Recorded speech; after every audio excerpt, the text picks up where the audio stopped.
तो आज मैं आपको एक अनोखी रहस्यमय कहानी सुनाऊंगा। अगर आप चैनल पर नए हैं तो अभी सब्सक्राइब कर ले, क्योंकि यह मेरा दूसरा नया चैनल है। तथा कहानी पूरा देखे, अंत में एक अनोखा रहस्य छुपा है। धन्यवाद। तो सुनिए। बहुत समय पहले की बात है। एक गांव था जिसका नाम था ज्ञानग्राम। ये गांव अपनी बुद्धिमत्ता और ज्ञान के लिए जाना जाता था। यहाँ के लोग हर समस्या का समाधान तर्क और विज्ञान से खोजते थे। वे किताबों में डूबे रहते थे और भावनाओं को कम महत्व देते थे। गांव में अंधेरा होने पर लोग बिजली और वैज्ञानिक उपकरणों पर निर्भर थे, लेकिन उनके घरों के अंदर और दिल में एक अजीब सा खालीपन था। दुर्गा पूजा का समय नजदीक आया, लेकिन गांव के लोग मूर्ति बनाने या पूजा करने में कोई रुचि नहीं ले रहे थे। उनका मानना था कि इन सब का कोई वैज्ञानिक आधार नहीं है। वे देवी की शक्ति को भी एक अंधविश्वास मानते थे। गांव का सबसे छोटा और बुद्धिमान लड़का नील बहुत दुखी था। वह जानता था कि ज्ञान के साथ साथ विश्वास भी जरूरी है। उसे लगता था कि गांव के लोगों ने अपनी तर्कशक्ति से जीवन की सारी खुशियां छीन ली हैं। एक दिन नील ने अपने दादाजी से पूछा, दादाजी, अगर सब कुछ विज्ञान है तो चांदनी रात इतनी सुंदर क्यों लगती है? हवा क्यों हमें सुकून देती है? क्या इन सब का कोई वैज्ञानिक कारण है? दादाजी ने मुस्कुराते हुए कहा, बेटा, विज्ञान हमें ये बताता है कि चीजें कैसे काम करती हैं, लेकिन विश्वास हमें ये बताता है कि वे क्यों काम करती हैं। ये दिल की बातें हैं जो तर्क से परे हैं। नील ने अपने दादाजी की बात पर विचार किया। उसने गांव वालों से कहा, हम दुर्गा माँ की मूर्ति नहीं बनाएंगे, लेकिन हम एक ऐसी रोशनी बनाएंगे जो हमारी ज्ञान की दुनिया को विश्वास की रोशनी से भर देगी। गांव के लोग उत्सुक हो गए। नील ने सबको इकट्ठा किया और उनसे कहा कि वे अपने अपने घरों से एक एक दीपक लेकर आएं। लेकिन ये दीपक साधारण नहीं थे। हर दीपक में किसी की प्रार्थना, किसी का सपना और किसी की भावना का तेल था।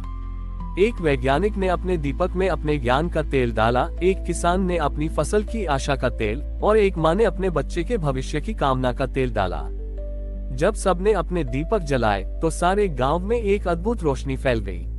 उस रोशनी ने न केवल गांव के अंधेरे को दूर किया, बल्कि लोगों के दिलों को भी रोशन कर दिया। वे पहली बार महसूस कर रहे थे कि भावनाओं का भी एक तर्क होता है, वह तर्क जो जीवन को अर्थ देता है। उसी समय दीपक की रोशनी से एक दिव्य रूप प्रकट हुआ। वह कोई मूर्ति नहीं थी, बल्कि शुद्ध प्रकाश का एक पुंज था। एक आवाज गूंजी, तुमने ज्ञान और विश्वास को एक कर दिया है। जब तक तुम्हारे दिल में भावनाएं जीवित रहेंगी, तब तक मैं तुम्हारे साथ रहूंगी। गांव के लोगों को एहसास हुआ कि माँ दुर्गा की असली शक्ति तर्क में नहीं, बल्कि उन भावनाओं में है जो जीवन को रोशन करती है। उस दिन से ज्ञानग्राम के लोगों ने हर दुर्गा पूजा पर ज्ञान और भावना की रोशनी से अपने गांव को जगमगाया। वे अब जानते थे कि तर्क हमें रास्ता दिखाता है, लेकिन विश्वास ही हमें उस रास्ते पर चलने की हिम्मत देता है।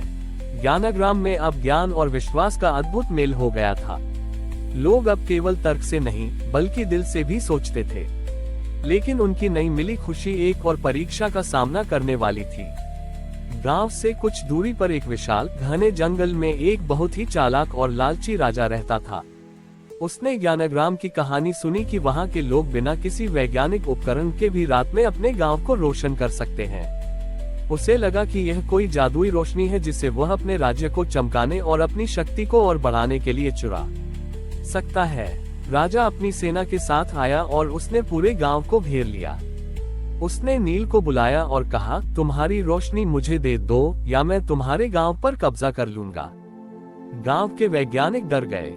उन्होंने राजा से बहस करने की कोशिश की, लेकिन राजा ने उनकी बात नहीं सुनी। उसने सिर्फ शक्ति को महत्व दिया, तर्क को नहीं।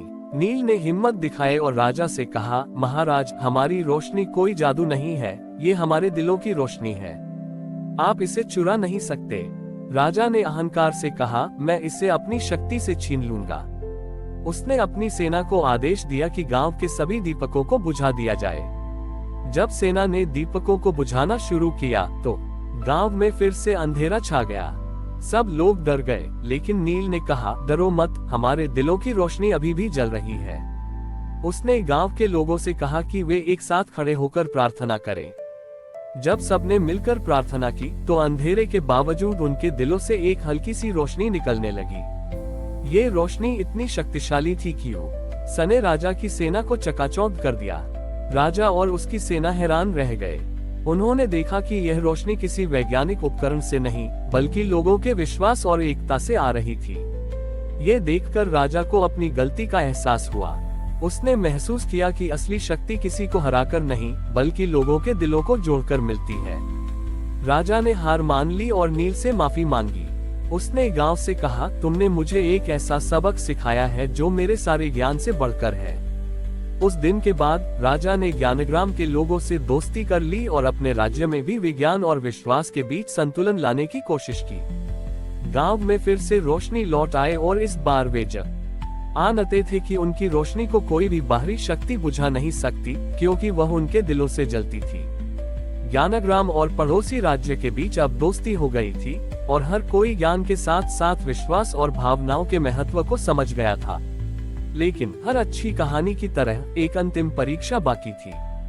गांव के बीच में एक बहुत पुरानी नदी थी जो गांव की जीवन रेखा थी। लेकिन कुछ वैज्ञानिकों ने अपनी नई रिसर्च के चलते उस नदी के पानी को मोड़ने का फैसला किया ताकि वे एक नई आधुनिक फैक्ट्री बना सकें। उनका तर्क था कि यह गांव की अर्थव्यवस्था के लिए बहुत अच्छा होगा। शुरुआत में गांव के लोग उनके तर्क से सहमत थे। उन्होंने सोचा कि इससे गांव का विकास होगा। लेकिन नील और उसके दादाजी जानते थे कि नदी सिर्फ पानी का स्रोत नहीं, बल्कि गांव की आत्मा थी। अगर नदी का रास्ता बदल दिया गया तो गांव अपनी पहचान खो देगा।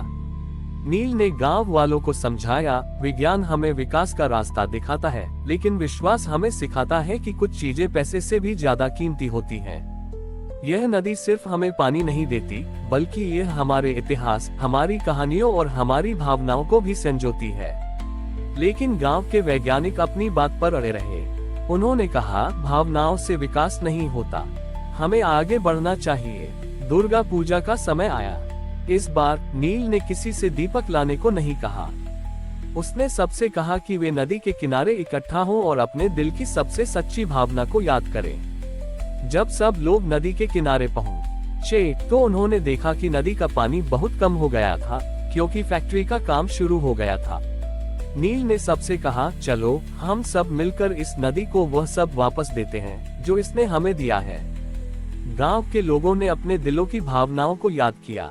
किसी ने बचपन की यादें, किसी ने पहली बारिश की खुशी और किसी ने अपने पूर्वजों की कहानियां याद की। जैसे जैसे वे ये सब याद करते गए, एक चमत्कार हुआ। नदी का पानी अपने आप बढ़ने लगा। यह पानी किसी बारिश का नहीं, बल्कि उन भावनाओं के आंसुओं का था जो लोगों ने उस नदी के लिए बहाए थे। नदी की धारा इतनी शक्तिशाली हो गई कि उसने फैक्ट्री के सारे उपकरण बहा दिए और अपने पुराने रास्ते पर लौटाए। वैज्ञानिक हैरान रह गए। उन्हें एहसास हुआ कि विज्ञान और तर्क से हर चीज को नहीं मापा जा सकता। कुछ चीजें भावनाओं और विश्वास पर टिकी होती हैं। नदी के पानी से एक अद्भुत प्रकाश निकला और मां दुर्गा का दिव्य स्वरूप प्रकट हुआ। उन्होंने कहा, तुमने ज्ञान और विश्वास के साथ साथ प्रकृति और अपनी पहचान का भी सम्मान किया है। असली ज्ञान वह है जो दिल को भी रोशन करे और पृथ्वी का भी सम्मान करे। उस दिन के बाद ज्ञानग्राम के लोगों ने विकास और प्रकृति के बीच संतुलन बनाए रखा। दुर्गा पूजा उनके लिए केवल ज्ञान और विश्वास का नहीं, बल्कि प्रकृति और अपनी जड़ों के प्रति सम्मान का भी त्योहार बन गया। वे समझ गए थे कि जीवन की सबसे बड़ी रोशनी बाहर की दुनिया में नहीं, बल्कि हमारे दिल में, हमारी धरती में और हमारे इतिहास में छिपी होती है। हमारी और भी आध्यात्मिक एवं अनोखी कहानियां देखने के लिए हमारे चैनल पर जाएं तथा धार्मिक एवं पौराणिक अनोखी कहानियां हमारे चैनल पर है। कृपया जाके देखें तथा हमारे चैनल को सब्सक्राइब करके रखें और वीडियो लाइक जरूर करें। धन्यवाद।